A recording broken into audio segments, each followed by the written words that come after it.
Okay, so after Veil Straws, you have a couple trash pulls right before the suppression room. For the trash pulls, there's a bunch of dragons. We're going to kite the Death Talon captains with a hunter out of the room. One key aspect that apparently was an issue in private servers, who knows if it will be an issue on public servers, if you don't have at least somebody else on the threat table of the captain, then it can cause issues where the whole mob pack resets when the captain comes back. So in order to avoid that, we'll just have somebody throw like a wand or something like that as the down captain is running out of the room. But don't do anything that you might pull aggro off the hunter. Uh, we'll start out by killing the Seethers. So each of the other three dragons are going to be tanked individually. The two flame scales and the Seether.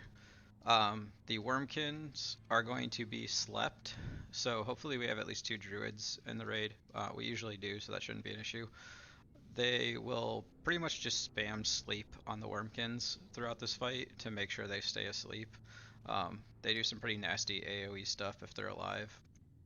We'll focus on killing the Seether because it does a little bit of buffs and things to the other people first. Then we'll kill the two Flame Scales.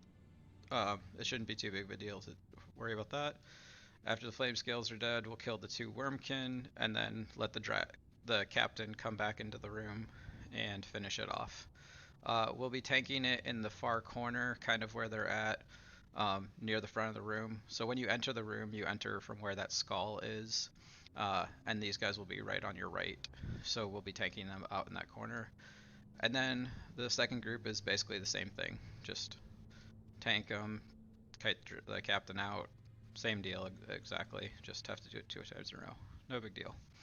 Um, After that group comes the suppression room. This is probably one of the most iconic things in all of BWL.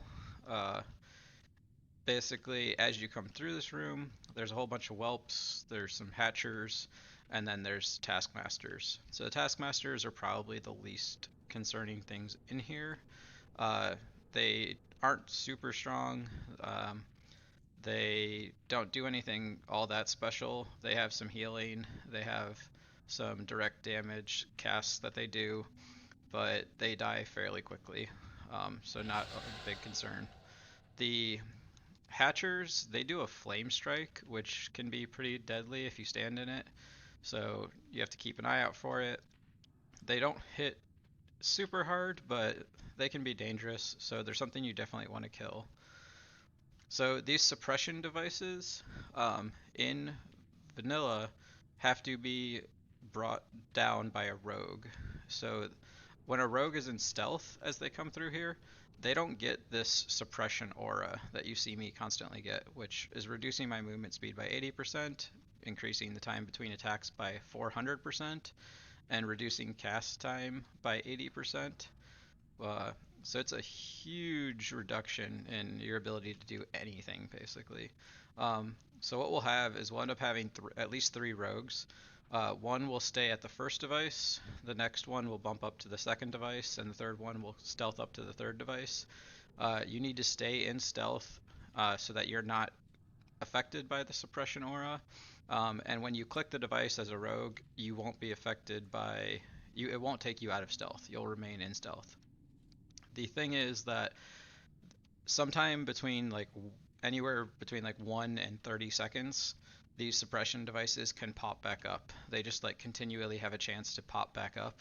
When they do pop up, they start doing suppression aura again, which means as the raid is coming through, you want to keep at least one rogue next to those items. And then once the raid is completely past that device, that rogue jumps all the way ahead to the far device, and gets ready to knock it down as well. Uh, so as we're moving through, the warriors are gonna keep pulling the whelps, your tanks. You're gonna have one tank go ahead and basically just grab aggro on whelps and just keep tanking them. So I set this X in the first spot, so we're gonna do it in basically two or three pulls per room.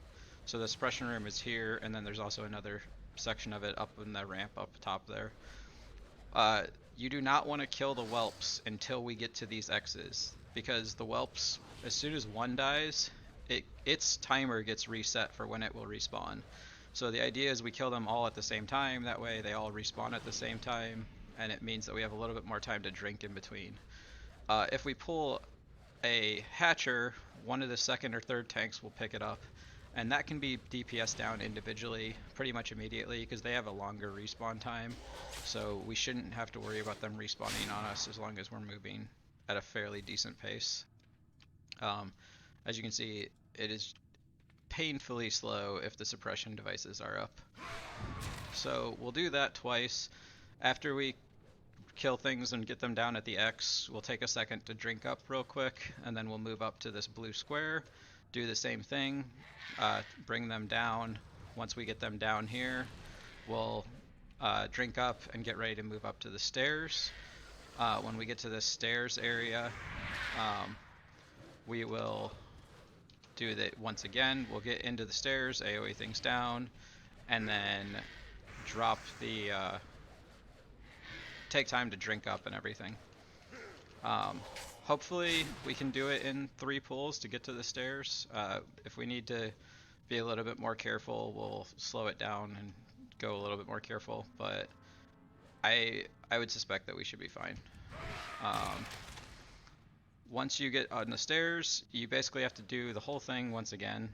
So part of the reason we go up the right side of the room at the bottom is because if you go up the left side, there's a chance that things will get pulled from the upper area down below, and that's pretty much a wipe if that happens, and you don't want to wipe in the suppression room. So when we come up here, you're going to hug this back wall over here and run around, and we're going to go again up the right side. Our first stopping point is going to be over in this corner.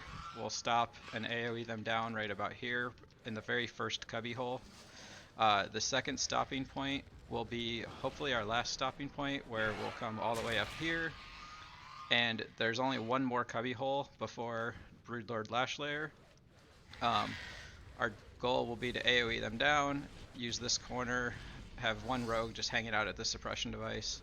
When everyone is in this corner, we should be safe to drink up and get ready for the boss. We'll have whelps that'll be respawning on us a couple times, but it gives us a pretty good amount of time to like get prepared to do the boss.